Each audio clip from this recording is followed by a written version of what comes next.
Internet সবার সামনে যেমন খুলে দিয়েছে অপার সম্ভাবনা, তেমনি দাঁড় করিয়েছে কিছু অযাচিত চ্যালেঞ্জের মুখে।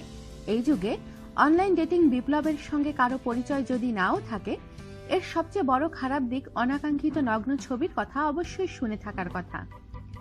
সামাজিক যোগাযোগ মাধ্যমগুলোতে ব্যবহারকারী হয়তো তার ইনবক্সকে সতর্কতার সঙ্গে এই ধরনের অবাঞ্ছিত মেসেজ থেকে দূরে রাখার চেষ্টা করছেন। তারপর হয়তো তাকে রসাত্মক শিরোনামের ছবিগুলোকে সহ্য করতে হয়, যদিও ছবিগুলোর গ্রাফিক্সের ধরনই তাদের বিরক্তির কারণ করতে যথেষ্ট। শুধু ডেটিং অ্যাপগুলোই নয়, স্ন্যাপচ্যাটের মতো ব্যক্তিগত যোগাযোগ মাধ্যম পর্যন্ত এই ধরনের সামাজিক অপরাধকে ত্বরান্বিত করছে, জানিয়েছে ব্রিটিশ ট্যাবলয়েড মিরর। ফেসবুকে একটি রেস্টুরেন্টের রিভিউ পোস্টের উত্তরে সামান্থা মাউডসলি নামের একজন নারী জেমস নামের একজন লোকের মেসেজ পান। এটি ছিল জেমসের পুরুষাঙ্গের একটি ছবি, যার শিরোনাম ছিল তোমার চোখগুলো সুন্দর। 30 বছর বয়সী মিডিয়া বিশ্লেষক সামান্থা নিজের জন্য সমাধানের সিদ্ধান্ত নেয়। তিনি এর জবাবে লোকটিকে একই কায়দায় কিছু নগ্ন ছবি পাঠানো শুরু করেন। সাধারণত কোনো নারী দেহের নগ্ন ছবি পাঠালে তা পুরুষের ভালো লাগার কথা, কিন্তু সামান্থা উত্তরে তাকে আরো বেশি সংখ্যক পুরুষাঙ্গের ছবি পাঠান এবং জেমসও তার উত্তরে দিতে থাকে। সামান্থা আশ্চর্যজনকভাবে লক্ষ্য করে যে লোকটি উত্তর দেয়া চালিয়ে যাচ্ছিল এবং তার নারী বিদ্বেষী কথা আরো কমে যাচ্ছিল।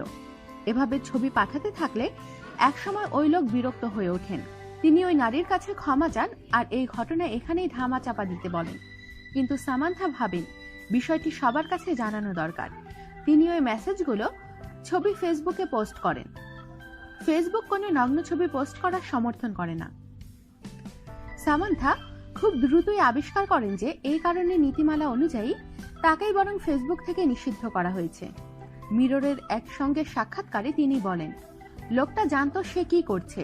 তিনি এই ধরনের অপরাধীদের নিন্দা করেন এবং এদের প্রতিরোধ করার উপায় নিয়ে কথা বলেন।